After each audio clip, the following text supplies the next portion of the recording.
Good morning. I am so excited to have Kristen Ladas today. Kristen is a master at copywriting and she will give us a lot of great tips. I cannot wait for you to learn more. If you're interested about, how to do your copy for your website, for a sales page, for your post, social media post, blog post, anything that you're writing for your business, watch the video because she will give us a lot of great tips.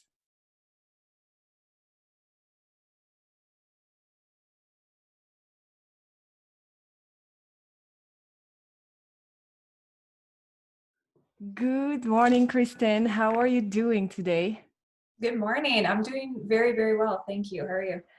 I'm good. Thank you very much. I just put the baby down to sleep, but he woke up super late. So I hope it's going to be okay because I think he would have used like at least 30 minutes, like again with me. So we'll see how it goes. I hope it's not going to scream. I will Oh, have to mute myself. oh boy, that's okay. No worries. We'll get through it. Tell us more about you. What are you doing exactly? So I am a launch copywriter and I'm based in Toronto, Ontario, in Canada. And my expertise is all around copywriting. So I've been helping coaches in the online space, whether it's like life coaching, business coaching, health and fitness. And I help them write their sales pages, their launch email sequences, ads, and websites. That's where my expertise lies. And I absolutely love writing. And now I teach in other people's programs, and it's a lot of fun. That's awesome. Can you tell us when did you start? Yeah, so I started Copy by Kristen, my brand, just over a year ago.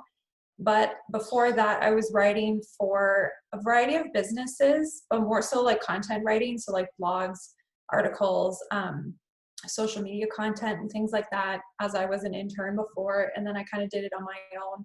I used to work at a bank. So that was my 9 to 5. And I wasn't doing anything with like writing at all. And I Huh. decided, I want to bring out my creativity more. And so I figured I'm going to start on Fiverr, like a lot of freelancers do. And I ended up getting a few really good gigs there for months. I used it for about like 6, 7 months. And then I decided I'm just going to branch out, do my thing. My contract at the bank eventually ended and I didn't get hired on. So I decided I'm going to stop looking for other corporate jobs and I'm going to just dive into Copy by Kristen and start my own business and see how things go. It was like pretty rough for a long time, I have to say. It was not the smoothest ride, but I absolutely love doing what I do. And I didn't realize I wanted to niche down until 10 months in, to coaches, right? So it took me a long time to figure out who I wanted to write for and what type of copy I wanted to write. And then I love doing sales pages, email sequences. Those are like my top like favorites. So that's kind of how it came to be. I didn't intend to do copywriting. I wanted to get into journalism first. Wow. Yeah. Yeah.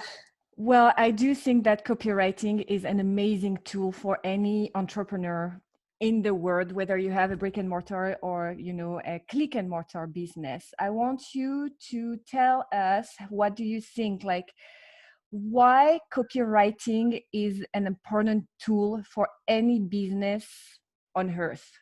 Yeah. So it's very important because brand messaging is everything. And since everything's online right now, all we do as people is just like scroll, scroll, scroll, and we read everything about a business, right? So it's important that you have really solid copy, that you speak to your ideal client and you know their pain points and challenges, and that you really know how to like present yourself as a business, present yourself if you're just a sole proprietor as your own brand as well, right?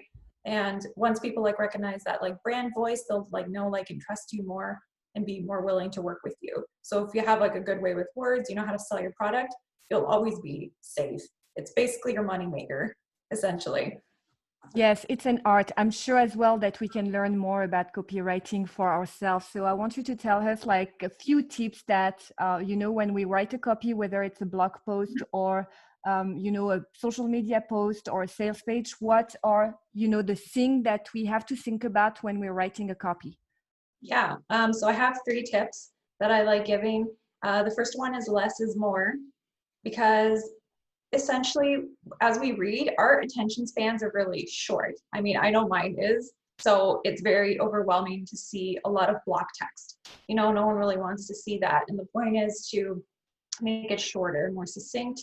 And the copy is supposed to be digestible for you to understand what the product is, who it's for right away, and then how it's going to solve your problems.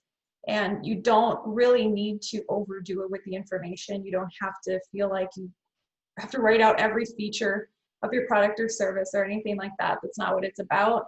You can definitely say less, or say more with less, essentially. And then the second tip that I like using is say you more. So instead of saying we as a company, just say you instead. So for every time you say like I or we, just say you 3 times. Because essentially you're trying to talk directly to the customer, right? It's not about you, it's about them. And you have to speak directly to that one person with that one problem, right? And you're trying to get them to understand, like, we're there for you. We know your problems and we can fix it, and here are the benefits of our product, right? So that's super, super important to focus on. And then Have the you third seen one, have you seen oh a yeah, shift? Have you seen a shift from using the I or the we to the you, like a big shift in yes, your results? yes, actually, yeah, because I used to talk about like I and myself more and what I can do for you and my services, but that doesn't mean anything. Once I put the perspective onto the person that I'm working for, so the coaches, and I'm like, I see you, I hear your problems, like I've done the market research.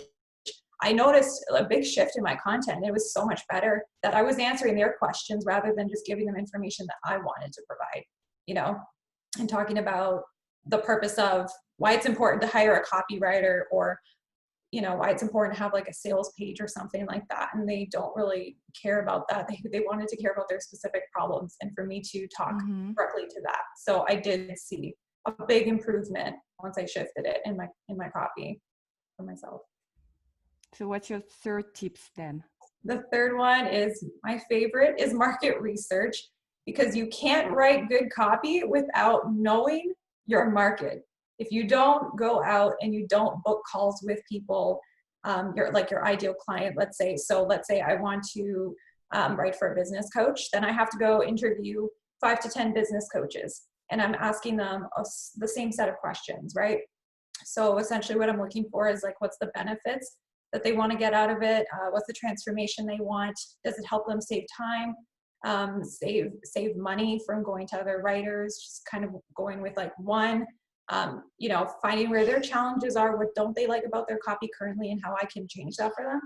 And literally it's just all market research. That's all it is, because once you have that information about your ideal client, it becomes so much easier for you to write the copy, because you don't have to guess what they're feeling or what they want. They just told you the answer. And all you have to do is just craft it really nicely after that, and then like, oh, that makes sense, and sometimes I even use words from people's testimonials in the copy itself. And they're like, oh, I understand that, or that sounds like me, but it's really taken word for word from a testimonial. So it's like, Absolutely. I yeah. also have like a few tips, like when I, have to research for my blog post and what to write, because you always looking to help people, and if you don't know what their questions are, it's very hard. So what I like to do as well is to go to Quora.com and look for questions from the people over there, because they're random question but like a real person question, and they're very, very helpful to to help you find the topic of what you're talking. Absolutely, that's a good word. I want to talk a little bit more about sales page, because I've seen everything in sales page. I've seen like, super long sales page that kind of work. I've seen like super short that kind of work and sometimes don't. So what is your recommendation when we write a sales page? So the way I look at it is it depends on your offer. So if it's a low ticket offer, I would suggest making it a shorter sales page, because there's not much you need to talk about. But when it's somebody investing, let's say $5,000 into a coaching program, I would say make it long, make it worth their time, put in all the details that need to be there. And you have to put in all that information for them. If somebody's going to pay you a very large sum of money, they want to be sure they're getting the most out of every dollar they're spending with you. it's important not only to share the features of what you're going to provide for them, but the benefits and the outcome is what has to stand out most out of the sales page, aside from where their problem areas are. But it's like, when people say like, oh, I'll get you to $10,000 a month in 3 months, like that's what they want to hear. It's all about like, can you help me make money? Can you help me get fit and lean? Start a business, whatever their goal is, right? That's the outcome you want to focus on. Absolutely. Yeah. Do you have a specific format for social media posts? Like how do you start and how do you finish so that it's creating more engagement? Yeah, so there's the IDA acronym. So it's for attraction, interest, desire, and action. So the attraction part is like the headline of your post. So something that grabs people's attention or sparks curiosity or makes them like answer a question, and then they're going to want to keep reading. So now you got to pique their interest in that. By doing that, I would suggest like using storytelling. Start using a storyline. This is really good for people in the fitness industry who talk about where they used to be and now how they got to where they are. And then you create the desire by building up the story and saying, this is the solution I found for me and what worked for me, and this and that. And then at the end, you have action where it's your call to action, right? And then you invite them either to a Facebook group, you invite them to apply for your program or to buy something from you. And it's just as simple as that, just that structure. Have you seen any specific topic that works better than other, like problem solving or storytelling? What is your top post ID?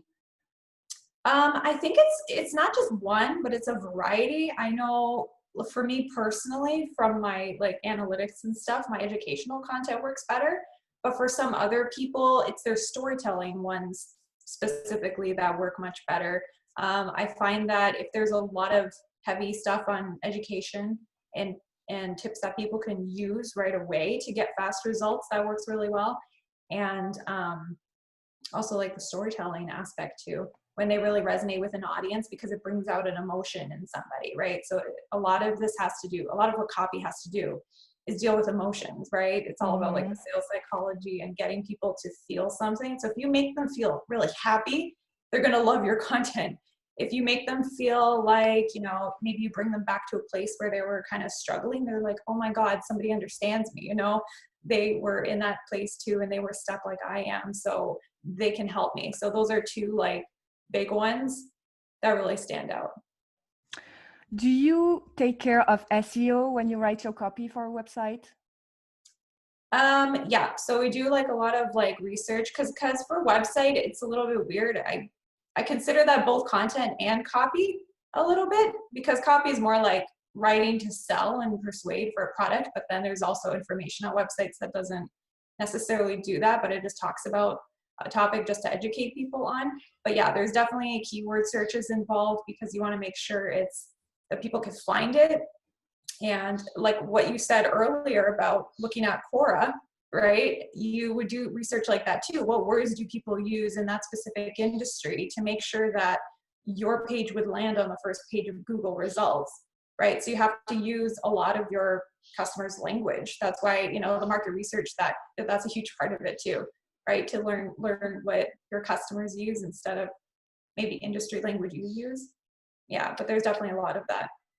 What is your process of writing something for your client? What is your step number one until completion, until you send the copy to your client? Okay, so I'll give you an example of a sales page. So after we have our call and we've discussed everything we need to discuss, I book another call with them. And we have a 60 to 90 minute call. And it's all about me understanding who their ideal client is, understanding their offer inside and out, understanding their brand voice. So it's basically, I give them a questionnaire of like 30 to 40 questions, very in depth, and we go through all of them. Then I say, okay, I'm going to go ahead. I'm going to start your sales page. I'll do a first draft, and that's for them to review, make sure we're going in the right direction with the voice, with the whole vision of it and everything. We do a second draft with the other edits. make sure we clean all that up, and then they get the final product that they get to share and launch. I try to make it as simple as possible. And during that process, when I'm writing it, something I like to do is use the BFD formula, so the beliefs, feelings, and desires. So I ask them, like, what beliefs do your ideal clients have? What's your ideal client feeling? What do they want to feel after taking your course or your program or whatever? And then what do they truly desire? What's that transformation that they want? Because when you use that formula, it really helps you bring in the emotional aspect into the copy as well, because especially like women like us, we buy off of emotion, right? And then try to justify it with logic. But it's all about like bringing in that emotional aspect to buy something. You could buy any coaching program, but it's like, how is that person going to make you feel about it? You know, that's what it really comes down to, is the feeling of it.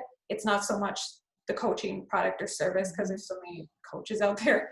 I mean, they're all trying to get you to the same goal, but it's like, who can kind of pull your heartstrings a little bit. Absolutely. I'm guessing that when you're creating a sales page, SEO does matter less than when you create a blog post, because most of the time you're bringing people from other, aspects, not from Google page to, check your offer. So I'm really thinking, and because I've been checking a lot of copywriters as well, what they're doing and how they do it to get inspiration, I felt like SEO on sales page are less important. Would you agree with that? Yeah, it's kind of weird with landing pages, because usually they're just like standalone pages. They're not a part of the website. Some are, but most aren't. They're standalone. But usually those pages are being driven, the traffic's being driven by ads or by the person who provides the link to somebody. So it's not like they can really just, I mean, I can search up some of them from my clients. If I put in the exact name of the page, like their name and then the title of their program, I can find it. But some of them I can't actually find it on Google. If I tried, I can only find it if I have their link or something like that. Usually people, when they do them, traditionally it's done because you have ads, and then the ads drives the traffic to that page and then drives them to buy the product or Absolutely. And like service. social media, you have some links on Yeah, your social media, and because you're yeah, known on social media, then bring you to your sales page. I do think that's very important for anyone who wants, because the audience today is mostly a mompreneur who has a business, but their presence online kind of is off, so they know that there is a huge potential of being online, but they don't really know where to start. And I guess like starting with a nice sales page that talk to your client is a good start, because you absolutely have to have a page to redirect anyone you're bringing to your website. So yeah, definitely. I don't feel like people really need a website. It's nice to have, but to start a business, like you said, like it's not imperative that they have one. But I definitely feel if you have a sales page that you can direct them to, then you're going to be just fine. You will be fine just with that, because that's just, the standalone page. It's there for one purpose. If you're trying to drive traffic to your one-on-one coaching, then it's great. It's absolutely. great just to keep it there and then funnel people through and say, hey, sign up here. And then it leads them to an application. That's what a lot of coaches do, to kind of filter out people, to make sure that they want to work with this person and if they're very committed and invested into it.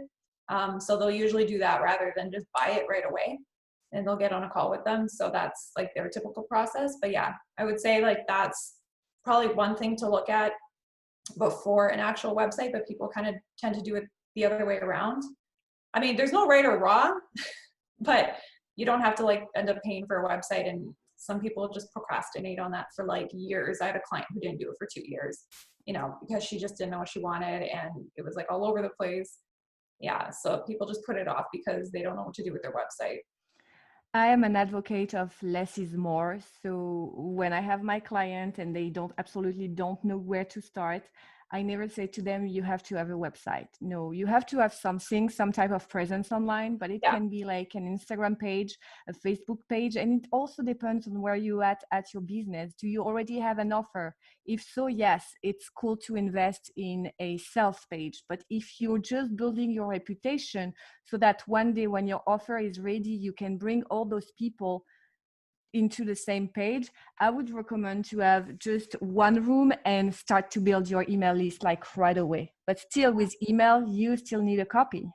Oh yeah, yeah. Email I think is sometimes overlooked because they're like, oh, email's not important, but actually it is, because like a lot of sales come from, like over 60% of sales come through emails, because people sometimes are afraid to make a buying decision right away, and they need some time to get to know the person, to make sure that, okay, I want to know this person. Do I like this person enough? Can I trust them? Do I want to give them $5,000 to teach me how to do something?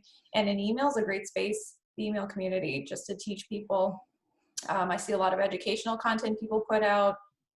They provide you with like free little bonuses or like extra tips and tricks and stuff like that. And then after like 6 or 7 emails in, they're like, yo, I got this coaching program, and I think you'd be a great fit if you're like this, this, and this, but you're probably a good fit because you decided to get into their email community in the first place, right? So then they're going to try to sell you there. So usually people do end up making that decision afterwards. Yeah. Absolutely. And I do believe that social media, Instagram, TikTok, even, and Facebook, Twitter, everything is really like to build your reputation and to be social, because it's called social media anyway. So be social with the people. And then when it's something that you have to sell, you do that by email most of the time. Yeah. Yeah. Some people are afraid to sell on their social media. And I'm like, I don't think people should be afraid to do it. They're afraid of sounding too salesy and too forward.